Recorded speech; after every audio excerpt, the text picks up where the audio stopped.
Welcome back. आप देख रहे हैं प्रॉपर्टी गुरु और अब बारी है आपकी प्रॉपर्टी से जुड़ी लीगल प्रॉब्लम्स को सुलझाने की। और इसके लिए आज हमारे साथ स्टूडियो में मौजूद है लीगल एक्सपर्ट उदय वाविकर। उदय जी, बहुत स्वागत है आपका प्रॉपर्टी गुरु में।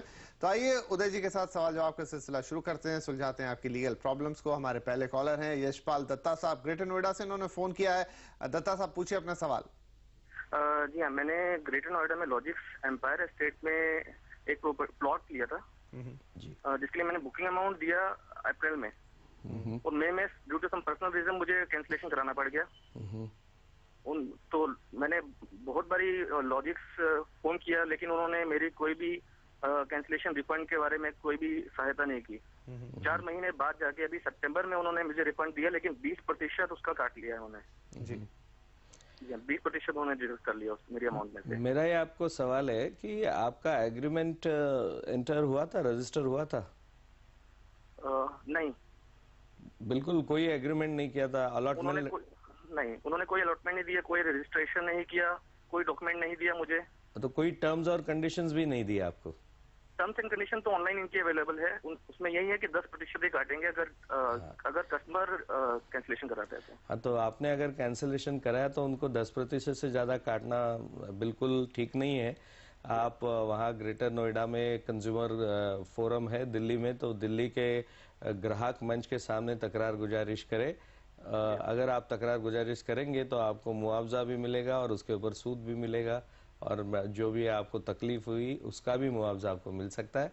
तो आप जरूर वहाँ पे तकरार गुजारिश करिए। तो यहाँ पर दत्ता साहब आपके लिए यही सलाह कि आप कंज्यूमर फोरम में अपने मामला उठाएं। जैसा आपने कहा कि ऑनलाइन जो शर्तें आपने पड़ी थी उसमें 10% रकम काटने की बात थी, काट ली गई 20%। तो आपका मामला हमें मजबूत लग रहा है। जैसा कि यहाँ पे उदय जी ने कहा कि फौरन आप अपने एरिया के कंज्यूमर कोर्ट में इस मामले को ले जाएं और उम्मीद करते हैं कि फैसला आपके हक में आएगा। हमारे अगला सवाल आ रहा है आगरा से। राजेश जी ने हमें एक ईमेल लिखा है। वो पूछना चाहते हैं कि 3.5 लाख रुपए में उन्होंने एक दुकान खरीदने की डील की थी, 2.5 लाख रुपए वो अदा कर चुके हैं, बाकी के 1 लाख रजिस्ट्री के वक्त देने के ये बात हुई थी। जनवरी 2011 को उन्हें पोजीशन मिलना था। अचानक 1 हफ्ते के अंदर 1 लाख भरने की मांग आई और ना भरने पर उन्होंने, सामने वाली पार्टी ने डील रद्द कर दी। लेकिन अब ऐसे में उनके पास क्या विकल्प बचता है? उदय जी, क्या सलाह होगी? विकल्प इनको 3 है। पहले तो इनकी एग्रीमेंट अगर रजिस्टर्ड है, जो इन्होंने अभी तक नहीं बताया हमको, तो एग्रीमेंट के हिसाब से इन्हें जो भी पैसा देना था उसके ऊपर सूद के साथ उनको एग्रीमेंट के लिए ऊपर निर्भर होके उनको पोजीशन मिलना चाहिए, जिसके लिए वो सिटी सिविल कोर्ट में दावा कर सकते हैं और एक स्टे भी ले सकते हैं वो, कि भाई अंतरिम आदेश ले सकते हैं कि ये शॉप बेचा नहीं जाए या ट्रांसफर नहीं किया जाए। दूसरी चीज, ये जो धोखाधड़ी का मामला है ये भी क्रिमिनल में वो दर्ज कर सकते हैं कि भाई डील, क्योंकि 1 साइडेड डील कैंसिल नहीं होता। अगर इनकी सेल्फ एम्प्लॉयमेंट के लिए ये काम कर रहे हैं और कोई दूसरा उनके पास दुकान नहीं है और प्रोप्राइटरशिप है, तो वो ग्राहक मंच के सामने भी जा सकते हैं, वहां भी अंतरिम आदेश ले सकते हैं और वहां पे भी उनको ये दोनों चीज मिलेगी, मुआवजा मिलेगा और पोजीशन भी मिल सकता है, बशर्ते ये इमीडिएटली यानी कि जल्दी जल्दी कार्रवाई करें। चलिए, तो यहाँ पर जल्दी आपको थोड़ी दिखानी होगी। 2-3 विकल्प है यहाँ पर आपके पास, लेकिन इसमें आपकी मुस्तैदी ही आपके काम को आगे बढ़ाएगी। अब हमारे अगले कॉलर हैं वीरेश कुमार साहब। वीरेश जी, पूछिए अपना सवाल।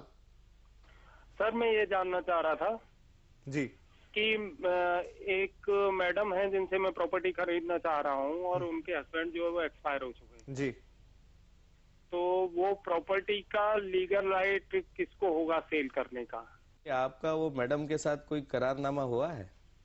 नहीं, वो नहीं हुआ है सर, अभी बात चल रही है। तो मैं ये जानना चाह रहा हूँ कि वो उसका समझ गया मैं। राइट उनको ऐसा है कि उनका अगर कोई विल होगा, उनके पति का अगर कोई विल होगा, उन्होंने मृत्यु पत्र किया होगा, तो मृत्यु पत्र के हिसाब से वो प्रॉपर्टी का बंटवारा होगा। अगर उन्होंने खुद ने ये प्रॉपर्टी उनकी खुद की होगी, तो अगर ये प्रॉपर्टी उनकी पुश्तैदी प्रॉपर्टी है तो फिर उसमें फैमिली डिवीजन जैसे हम कहते हैं कि उसमें उनको परंपरा के अनुसार और उनके जो भाई बहन है वो वैसे बंटवारा होगा। तो वो पूछना चाहिए कि पहले तो उनकी खुद की ये प्रॉपर्टी थी, अपने पैसे से थी या उनके पिताजी की थी, उस ऊपर निर्भर करता है आपका सवाल।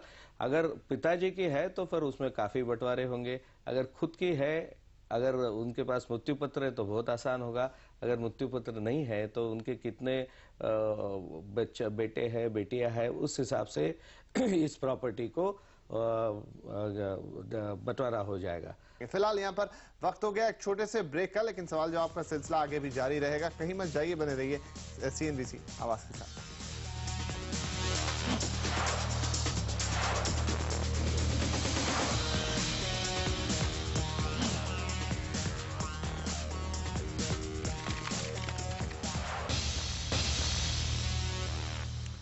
Welcome back. आप देख रहे हैं प्रॉपर्टी गुरु और आपके लीगल सवालों का जवाब देने के लिए हमारे साथ बने हुए हैं लीगल एक्सपर्ट उदय वावेकर। आइए उदय जी के साथ सवाल जवाब के सिलसिले को आगे बढ़ाते हैं। हमारे अगले कॉलर हैं नागपुर से JK सिन्हा साहब। सिन्हा साहब पूछिए अपना सवाल।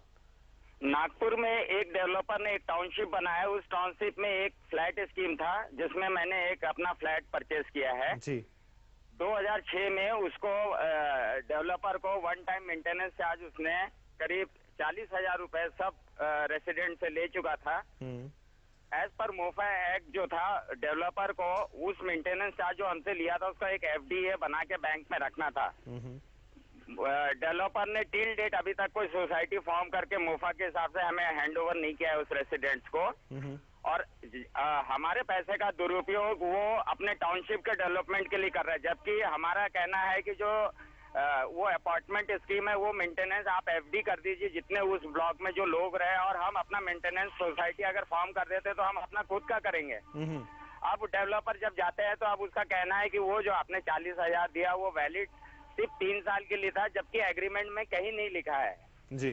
तो मेरे पास आगे लीगल रेमेडी क्या है? अगर डेवलपर मुकर रहा है मेंटेनेंस से तो हमें क्या करना चाहिए? जी सिन्हा साहब, बिल्कुल बिल्कुल आपको सलाह देंगे उदय जी। सिन्हा साहब, मेरा आपको एक सवाल है कि ये जो डेवलपमेंट चार्जेस आपसे लिए उसकी रसीद दी है आपको उन्होंने? हाँ, डेवलपमेंट चार्ज जो लेटर पैड में दे के दिया है कि they have paid one time development charge, और एग्रीमेंट में लिखा है 1 लाख का एक कंसोलिडेटेड अमाउंट बनाया है एग्रीमेंट फॉर सेल। तो आपकी गुत्थी तो आसान से सुलझा सकती है। आप पोजीशन में है आज की तारीख में पोजीशन में हम। बहुत बढ़िया। और आपको बोगोटा पत्र यानी ऑक्यूपेशन सर्टिफिकेट भी है? यहाँ पर नागपुर में ऑक्यूपेशन सर्टिफिकेट इस टाइप का कोई सिस्टम नहीं है। नहीं है नागपुर में। मैं भी नागपुर में काफी आता हूँ, वहाँ पे इसे कहते हैं भोगवटा पत्र जो नागपुर में मिलता है, उसका आप जानकारी लीजिए। आपको तो एकदम आसान आपका जो सवाल है उसका उत्तर यही होगा कि आपके नागपुर में ग्राहक मंच बड़ा एक्टिव है। आप ग्राहक मंच में आपकी तकरार गुजारिश करें, क्योंकि ये हम अनफेयर प्रैक्टिस यानी कि अनुचित व्यापारी प्रथा बिल्डर की कहेंगे कि जब से आपसे मेंटेनेंस लिया है और उन्होंने अगर इन्वेस्टमेंट में डाला था, सोसाइटी रजिस्ट्रेशन करना जैसे आपने सही कहा मोफा के अंदर उसका आद्य कर्तव्य है, वैधानिक कर्तव्य है, तो वो दोनों के लिए आप जा सकते हैं। साथ साथ आप ऑक्यूपेशन सर्टिफिकेट, कंप्लीशन सर्टिफिकेट भी मांग सकते हैं, और ये सारा आपकी सारी तकरार ग्राहक मंच आसानी से सुलझा सकता है, क्योंकि ग्राहक मंच में दूसरे सिविल कोर्ट से जल्दी हो सकता है। मगर आप सिविल कोर्ट में भी जा सकते हैं, ये दोनों चीज आप कर सकते हैं। ये आपके ऊपर निर्भर करता है कि आप क्या प्रेफर करेंगे। मगर मैं आपको ये सलाह दूंगा कि आप ग्राहक मंच में जाइए, तो वहां आसानी से, क्योंकि ग्राहक मंच में ये रेगुलर इस तरह की केसेस आती है और आपको मुआवजा भी मिलेगा और सूद भी मिलेगा। चलिए साहब, तो सीधी सच्ची सलाह आपके लिए। आपका केस काफी स्ट्रांग है, सब कुछ आपके पक्ष में, बस इतनी देरी है कि आपको ग्राहक मंच में या कंज्यूमर फोरम में जाना है और अपना केस लगाना है। साथ में तमाम आप अपने उन साथियों को भी ले जा सकते हैं जो आप ही की तरह उस सोसाइटी में परेशान हो रहे हैं, जहां सोसाइटी तो फिलहाल बनी ही नहीं है, लेकिन उस प्रोजेक्ट में आप लोग परेशान हो रहे हैं। चलिए आगे बढ़ते हैं, लेते हैं अगला सवाल। कामिनी जावले फोन लाइन पर है हमारे साथ। कामिनी जी, पूछिए अपना सवाल। जी, मेरा ये प्रॉब्लम है, मेरे मम्मी डैडी जो फ्लैट में रहते हैं वो मम्मी डैडी दोनों अकेले रहते हैं। प्रॉब्लम ये है, सोसाइटी के जो लेटर्स आते हैं, कोई स्टैंडिंग कमेटी की मीटिंग्स रहेगी या कोई भी सर्कुलर्स रहेगा, ये हर एक पेपर इंग्लिश में आता है। ओके, बहुत बार हमने उनको रिक्वेस्ट की है कि उनको अगर ये पूरा पेपर जानना है, जान लेते हैं, बट अगर एक कोई वर्ड वो नहीं जान सकते और उसी में वो पूरा कंडीशंस लिखा रहता है। जी जी। तो उसके लिए जब भी हम मिलते हैं तभी एक उनसे बात करते हैं। तो इसके लिए क्या कर सकते हैं कि बहुत बार रिक्वेस्ट करके भी वो हमें चाहिए, मराठी में आप दो या तो हिंदी में दो, जो कि जो लैंग्वेज समझ सकते वो नहीं दे रहे जी हैं। बिल्कुल, काफी इंटरेस्टिंग सवाल है ये आपका। कामिनी जी जरूर इस पे उदय जी से सलाह लेते हैं। उदय सर, वैधानिक भाषा हर स्टेट में उनकी अपनी भाषा है और महाराष्ट्र में वैधानिक भाषा है मराठी और कोर्ट का कामकाज, सारा कामकाज ये कहा है मुंबई उच्च न्यायालय ने कि ये कामकाज मराठी में होना चाहिए जहां तक होए। अगर आपने सोसाइटी को पत्र लिख के दिया उनके अध्यक्षों को कि ये मुझे मराठी में दीजिए, तो उनका फर्ज बनता है वो मराठी में आपको देना चाहिए या हिंदी में देना चाहिए, पर मराठी में तो देना ही पड़ेगा उनको। और जैसे कि मैं जानता हूँ आप मराठी जानते हैं। दूसरी बात यह है कि अगर आपको उनको ये आपका लेटर्स आपके लिए आपके पास अगर आना चाहते हैं तो आप उनको कहिए कि हमारे एड्रेस पे सारी नोटिसेस भेज दी, यानी कि आपके एड्रेस पे, तो आप अंग्रेजी का भाषांतर करके आपके माता पिता को बता सकते हैं। और इसके बाद भी उन्होंने कुछ नहीं किया तो आप कोऑपरेटिव रजिस्ट्रार के पास तकरार गुजारिश कर सकते हैं और कोऑपरेटिव रजिस्ट्रार बिल्कुल उनके ऊपर एक्शन लेके उनको डायरेक्शन देगा। और वो रजिस्ट्रार ने अगर डायरेक्शन नहीं दी तो आपको दूसरा साइमल्टेनियस ऑप्शन है, ग्राहक मंच के सामने आप जा सकते हैं और ग्राहक मंच के सामने भी ये तकरार गुजारिश आप कर सकते हैं। बहरहाल कामिनी जी, हम उम्मीद कर रहे हैं कि आप या सोसाइटी जहां पर आपके माता पिता हैं, अगर वहां पर ये शो देखा जा रहा है तो शायद आगे से ऐसी समस्या नहीं आएगी। और बहरहाल अगर आती है तो जैसा उदय जी सलाह दे रहे हैं कि आप कंज्यूमर फोरम से लेकर रजिस्ट्रार कोऑपरेटिव हाउसिंग सोसाइटी के रजिस्ट्रार तक के पास भी जा सकते हैं और वहां पर अपनी शिकायत दर्ज करा सकते हैं। तो इसके साथ ही सवाल जवाब के सिलसिले को और प्रॉपर्टी गुरु को हम यहीं खत्म करेंगे। उदय जी, आपका बहुत शुक्रिया, आप आए और आपने हमारे दर्शकों के सवालों के जवाब दिए। लेकिन अगर आपके मन में भी प्रॉपर्टी से रिलेटेड कोई सवाल है, चाहे वो लीगल हो चाहे इन्वेस्टमेंट का हो, आप हमें जरूर लिख सकते हैं। हमारा पता है pg@moneycontrol.com। हाँ, आप इसके साथ अपना नाम और फोन नंबर जरूर लिख दें ताकि हम आपसे संपर्क कर पाए। तो फिर आज के लिए बस इतना ही, दीजिए इजाजत। अगले हफ्ते आपसे फिर मुलाकात होगी, तब तक के लिए नमस्कार।